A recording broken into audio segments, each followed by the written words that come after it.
La terre.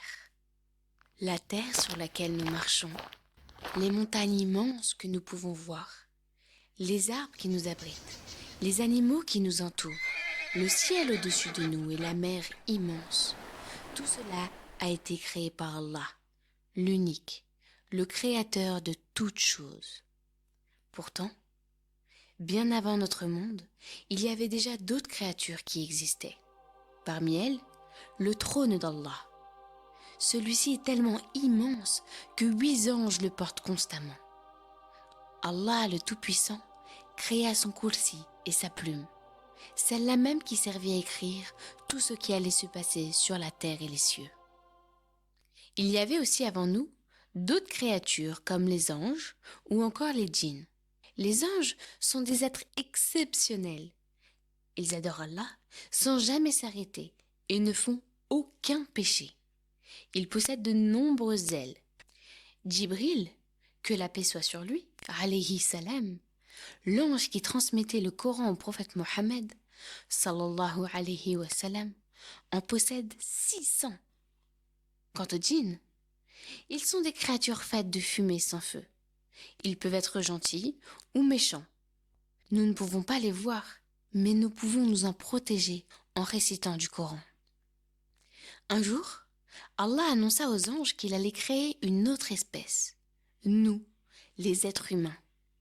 Les anges interrogèrent Allah en lui demandant pourquoi il créerait une espèce qui pourrait commettre des péchés et mal se comporter alors qu'eux passaient leur temps à l'adorer. Mais Allah leur répondit qu'il ne savait pas ce que lui savait. Car effectivement, des hommes allaient lui désobéir.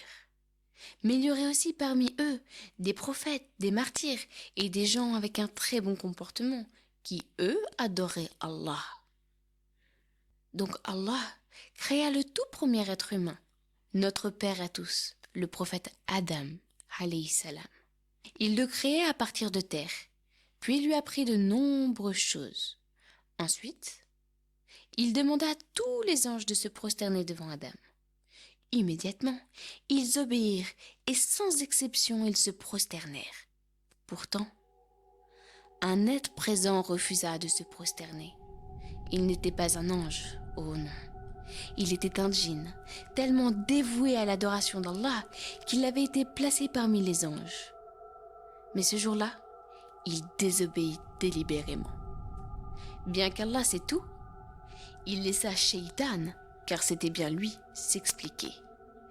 Et celui-ci raconta à Allah qu'il refusait de se prosterner devant un être créé de terre alors que lui avait été créé de fumée sans feu.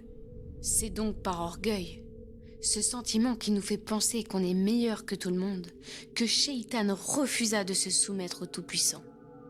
Alors Allah le bannit, c'est-à-dire qu'il le fit sortir de cet endroit et que désormais, il n'y était plus autorisé à y rentrer. Adam, lui, vivait au paradis tranquillement.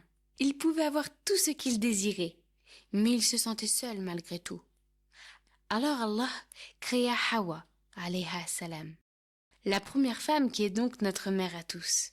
Ainsi, elle fut l'épouse d'Adam et vécut paisiblement à ses côtés. Mais voilà, Shaitan était jaloux de cette situation. Lui qui se sentait plus fort et meilleur ne supportait pas de les voir heureux au paradis.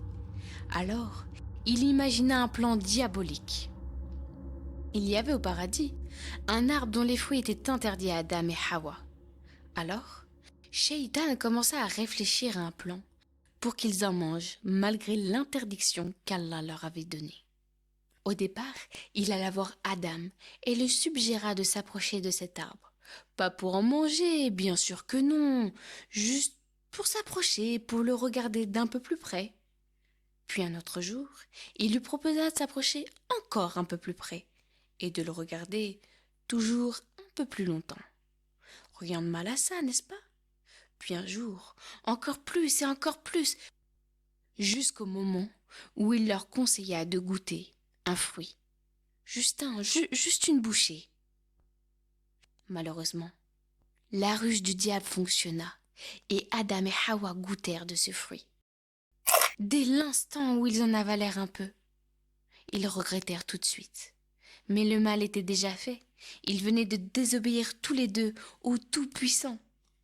Mais à l'inverse de Shaitan, eux demandèrent pardon. Ils étaient tellement tristes d'avoir désobéi à Allah et ne souhaitaient jamais l'avoir fait. Alors Allah leur ordonna de quitter le paradis, mais leur pardonna quand même. C'est ainsi qu'ils furent donc placés sur terre. Ils eurent alors de nombreux enfants. Parmi eux, il y a toi, moi et tous ceux que tu connais.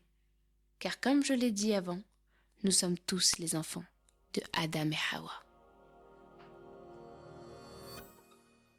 أعوذ بالله من الشيطان الرجيم. قال يا إبليس ما لك ألا تكون مع الساجدين قال لم أكن لأسجد لبشر خلقته من صلصال من حمأ مسنون قال فاخرج منها فإنك رجيم وإن عليك اللعنة إلى يوم الدين قال رب فأنظرني إلى يوم يبعثون قال فإنك من المنظرين إلى يوم الوقت المعلوم قال رب بما أغويتني لأزينن لهم في الأرض ولأغوينهم أجمعين إلا عبادك منهم المخلصين قال هذا صراط علي مستقيم